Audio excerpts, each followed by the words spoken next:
Okay, we're live. Welcome back to the Hill of Roses, where we come once again to celebrate the best contributors to our independent policy movement for progress to bring power to the people. With us on today's program is Grayson Asboth. He is a contributor here at the Hill of Roses. You've probably seen him a couple times here on the program previously for our federal jobs guarantee debate, as well as one of our co-hosts when we were doing our 21st century people-powered government. And so, Grayson, I wanted to welcome you back to the program. Thank you for having me again. You're very welcome. So, today's conversation that we're going to get into in a little bit here is, he had written an article for our organization over at thehillofroses.com, how a worldwide protest mostly failed. So if you want to see, the dynamic of how protesting can have some impact, as well as what its limitations are when applied to the environmental movement, we're going to be right back and heading into that conversation.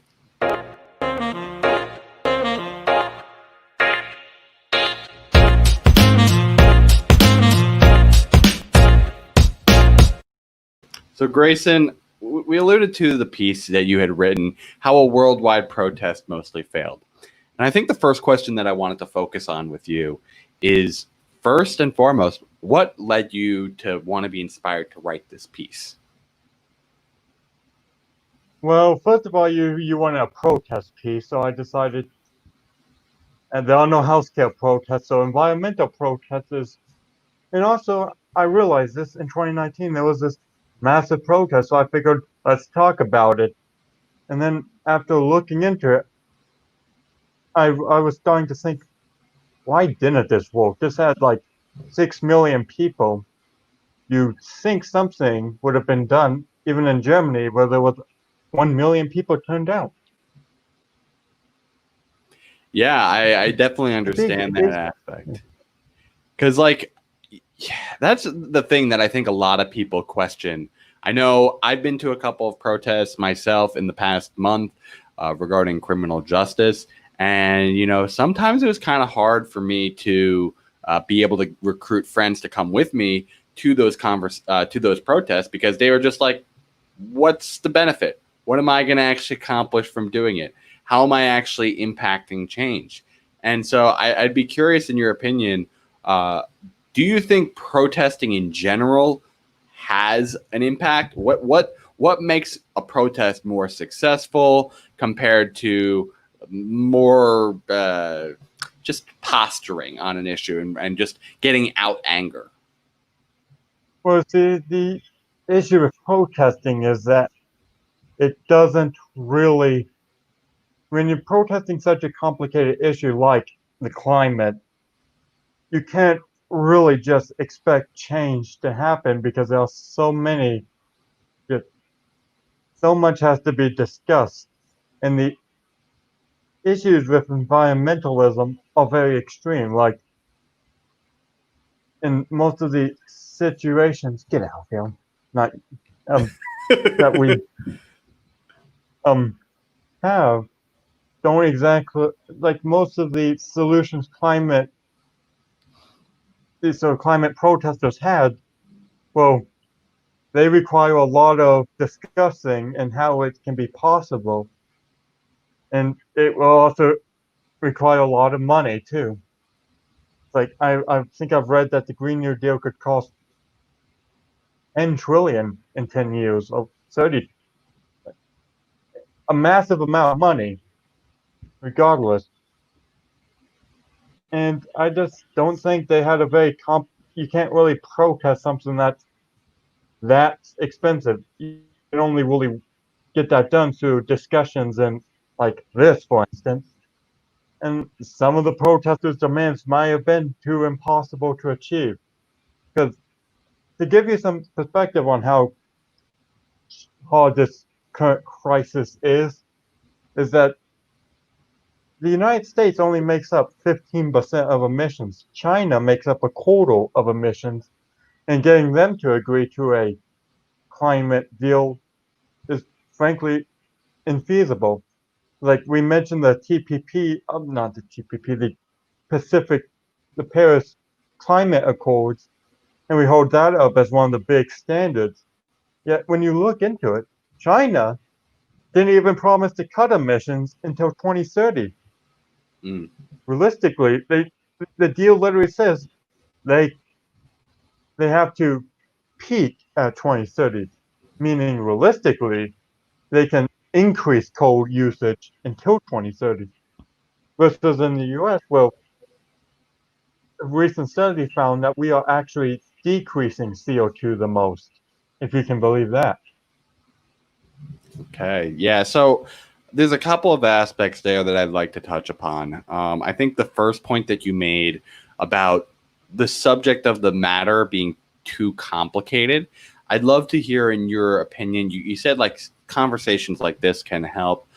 Like, I think there's some general frustration. Like, we feel like there's this, let's talk specifically about climate change. Like, there's this impending doom that's on the horizon. We've had many study coming even from like the UN's group that have alluded to 2030 being a point of inflection where we need to have cut off our carbon emissions by then if we want to be able to largely like they put it in hyperbolic terms like salvage the country, but theirs is just like a certain threshold of temperature increase. What do you think is the best way for people around the nation to get Congress to actually do something about that issue? I think one of the main things that people have seen, and I think we were talking about this over at the Thorns and Roses, is that, you know, the ongoing protest that arose from the Black Lives Matter, frankly, just on criminal justice reform. And, you know, some people there I know from going to them myself were there for just economic reasons. They were just freaking fed up with the system and they just wanted some change to happen finally. Is that it got the Trump administration to at least do something, maybe not enough, but something. So in your mind, what is the best way to like get politicians to just say, okay, we got to prioritize this issue finally? Well, first you have to defeat the coal lobby, and now that would require either A, democracy reform, but if you're scared of this, you don't want to use and you don't want to wait for democracy to fix itself, then you could always try playing the democracy. Like, let's say this. Let's say the Sunrise Movement raises $10 million and then decides to do some political lobbying. Yes, it's dirty and cheap, but when you have a broken system, you have to play the broken system. If you want if you want a fast response, you can't wait for the system to fix itself first. You have to. And I think like doing things like that sort of lobbying could probably help better than protesting. And this is true of criminal justice. Like if the people donating to Black Lives Matter really cared, why don't they just, I don't know, do another corrupt lobbying deal to get reform done? I know this sounds very corrupt and dirty, but realistically speaking, it would work. And again, another thing they can do is like, realistically, most people are aware, so spreading awareness is fairly easy. The thing is to get action done. And again, to get people to get action, you have to. That's the only real way I see, realistically speaking. I know it's dark, but to fix such a complicated issue, it's going to need some very complicated answers. Mm. I mean, I largely understand where you're coming from. Like, we have a flawed system. And so to be able to overcome the flawed system, we have to work within it to then gain the power to make the reform so that we don't need to use these methods again afterwards. So I think that makes some sense. I think there's definitely, in my opinion, some signaling that comes with it, because what comes from a protest is that, A, you're going to get some media traction, and you kind of have to focus on that issue in general. And so I think that is going to cause some benefits in raising standards in that respect. So I do agree that not agree. I actually disagree that it's completely a fruitless venture to protest. I think it needs to be clear of what you want. And what your Yeah. point before was on climate change is that it's this big, broad issue. It's not this like one piece of legislation we want changed. It's this thing that simply gives us the ability to make change on a total issue. And so I want to actually be able to address it. That's what we got to do. We got to have some more specific legislation. So if it's like a Green New Deal protest, it's like pass this specific resolution. That's what we want you to do as a tangible action. And I think that becomes a little bit more effective. So go ahead. No, I was just agreeing with you. Yeah. So in your respect, like you had mentioned how in this protest that you were citing, the climate change protest, it was called the just climate strike in general, that it was largely being rallied by the youth. They had a large amount of turnout. I believe you said it attracted over 6 million people within the piece, over 4% of New Zealand's population. What do you think are some examples where if we could simply rally that level of support, that it would be a case where protests work? Or do you think that protests just in general are ineffective? Well, again, you'd have to go very small issues. Like, let's say we want to protest, maybe we want to put tariffs on a company like the Norwegian-owned oil company, which makes up 2% of all CO2 emissions. That could be feasible. If we rally that many people to protest one oil company, that would be extremely achievable. The underlying issue would be that protests generally only will quote smaller issues. Like you are not you aren't going to pass some big resolution on criminal justice because you and a bunch of your buddies went out one night and decided to protest. That's just the unfortunate truth with protesting. It's Well, I mean, I really think the people would say that it's, you need to have multiple of these groups emerge. Maybe it's not one individual location and protest that's going to change it. But if you do one, that adds up when you have 10, 20, 30, 40, whole nation kind of protesting in a large respect. If you can get to that 4% population, that can cause change. I do agree, though, that you do need to be a little bit simpler. Like we've seen this many times when it comes to, we wanted to have just basic civil rights, Black people, minorities being treated the same as white people by institutions, having that desegregation act, having the right to vote, things that are very clear cut, actionable compared to, frankly, for climate change, it's a little bit technocratic in nature because you have so many different industries that are emitting fuels. You have so many communities of workers who would have to be displaced and have their livelihoods completely changed and supported. You're going to have so many energy transfers. Which is the most efficient? Do we go solar? Do we go wind? Where are these things located?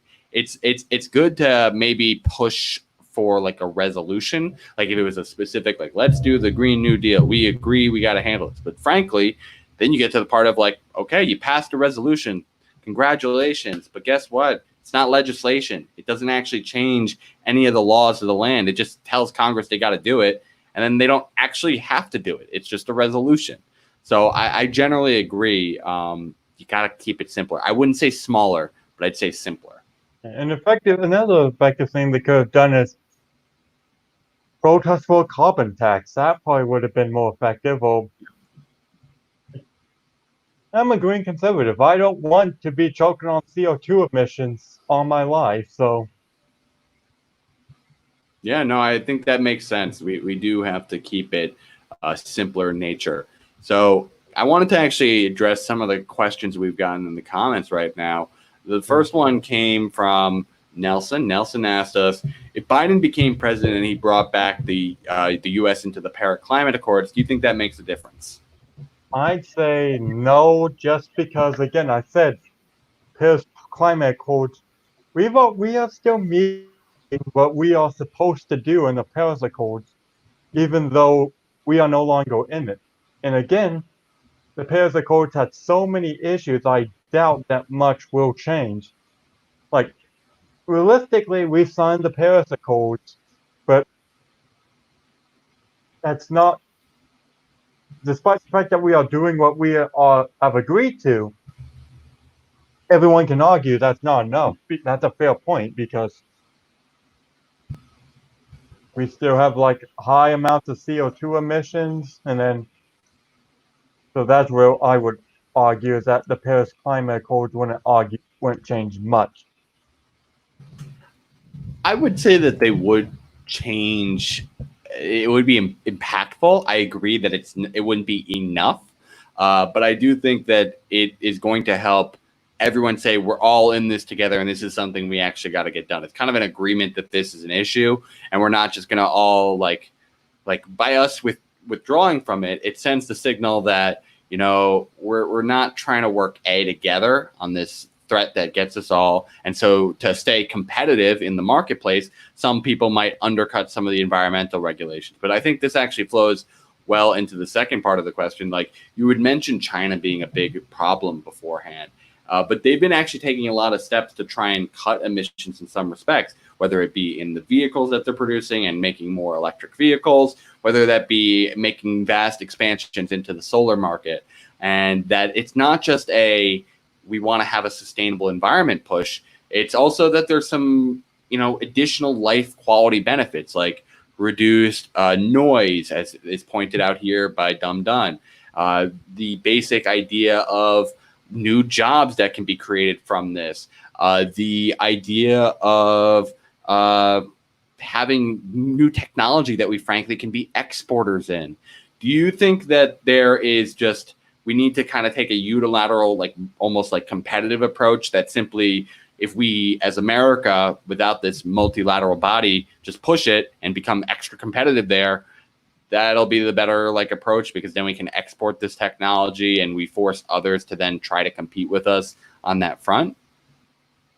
Maybe like the electric cars also have a lot of controversy too. For one, they use batteries. That's not the most safe option. And again, with electric cars, is that most of the time we have electric cars, yay, except we have to use oil-driven tanks, like not tanks, bulldozers, to get these resources.